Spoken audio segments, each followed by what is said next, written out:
Alright, welcome back to the Fruit of Evolution Anime Review episode number 2. This is discussing episodes 3 and 4. Now, from what I can tell, basically, they've officially at this point started adapting book 2 of the series.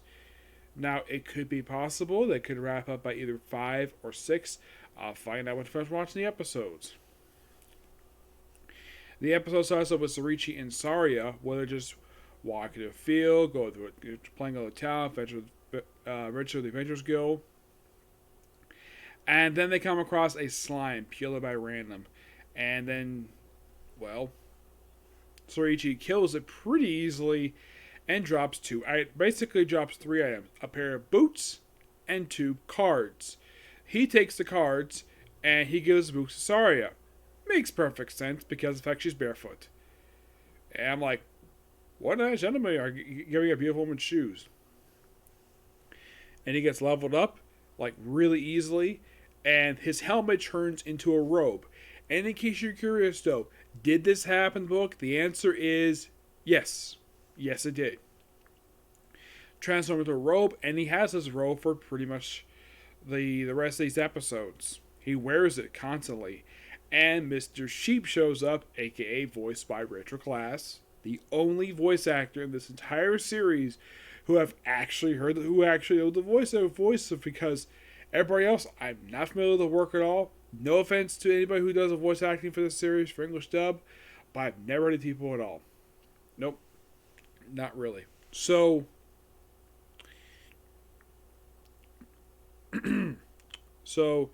basically leveled up, the helmet transformed into a robe, and basically just get a low down. And who knows? Do you think Mr. Sheep might show up does show up in episode 4? No, he does not. I do not know if he appears in later episodes. I have no idea. So they go to the town, Trevelyan. Yes, they go there pretty quickly. They just walk there from this field they're at. My guess is it could be at least a couple days. And they go in the register with the guild. They tell the guard this. Before they get there, they have to go through the Churf thing, basically a lie detector. Of course, perfectly fine. Then they get to the guild, and, well, of course he tells not to go because apparently not very nice people there. And then they get there, and are like, well, kind of a good reason why he warned them, because the way he describes it is these people are perverts. Like, there's one of the members who is a notorious streaker. Yes, seriously. Though he's wearing a pair of tighty whities for some reason. And also, the receptionist is a dominatrix. Because of course she is. And then when she transforms into a reception outfit, she's like a normal girl, and Sarah calls her cute. I'm sure she appreciates that. But here's something interesting, though. A lot of the time, basically, when they have these receptionists in these series, a lot of the time, like all the time, they're always very beautiful women and very heavily implied to be in love with the main character. This is one of those cases, nope, not really, where there's no romantic connection to them, it's just basically receptions. And so, by the way, before they go inside, they meet the guildmaster, who is from what I could tell, a guy who's a bodybuilder, loves flexing his muscles, wears a freaking Speedo. They've heard of his boomerang shorts. It's a freaking Speedo. That's basically what he's wearing. Why the heck couldn't this guy basically put on a shirt and pants? Don't know. So basically, they're given 3 requests. Now, in the case of the character introducing, they kind of introduced her last episode. You have Arieta the Calamity. That's who this woman is. Arieta Grimm, aka Arieta the Calamity. Now, they used her briefly at the end of the last episode, just sort of a sneak preview. Oh, look, a new girl. Yep. And basically, Saria has no problem with her at all. Nope, not really.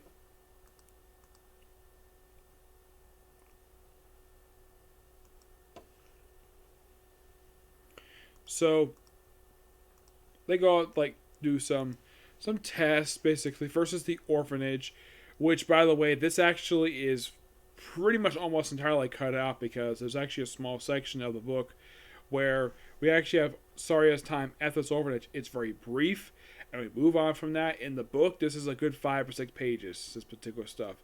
And of course, we also have the whole calamity thing with Ari Tasebi, a little boy from some boards that just snap. You can say calamity because they simply just have bad luck. Yeah, bad luck. And then right afterwards, go to the Wash building. In case you're curious, though, was this cut off from? Was this basically channel like it was with the orphanage stuff? I don't really remember.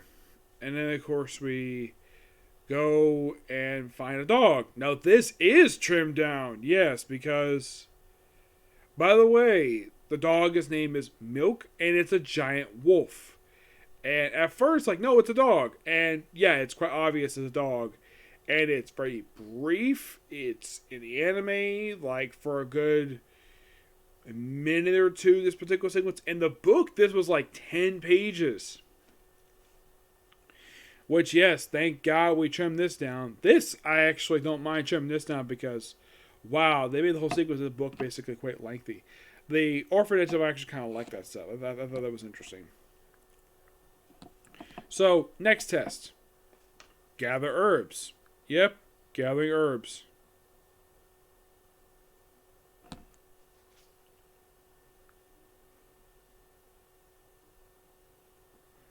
So, and he does everything else but the herbs.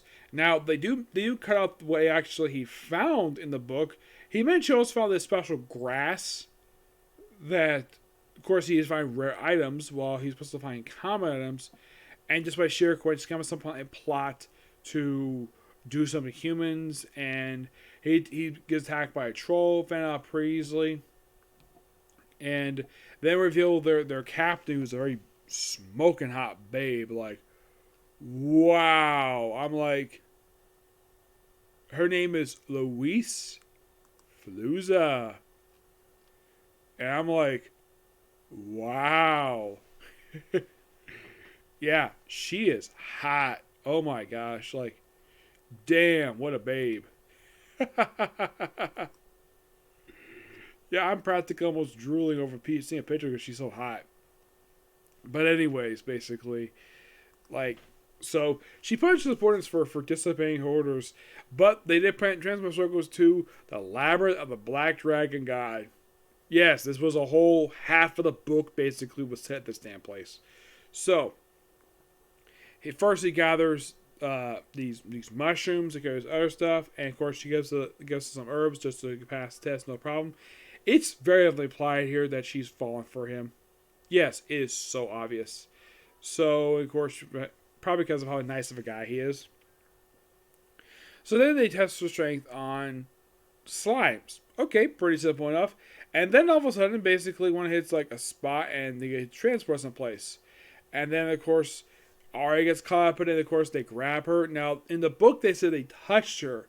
Now, in the episode, it shows they grabbed her hand. In the book, they say they touched her. That's it.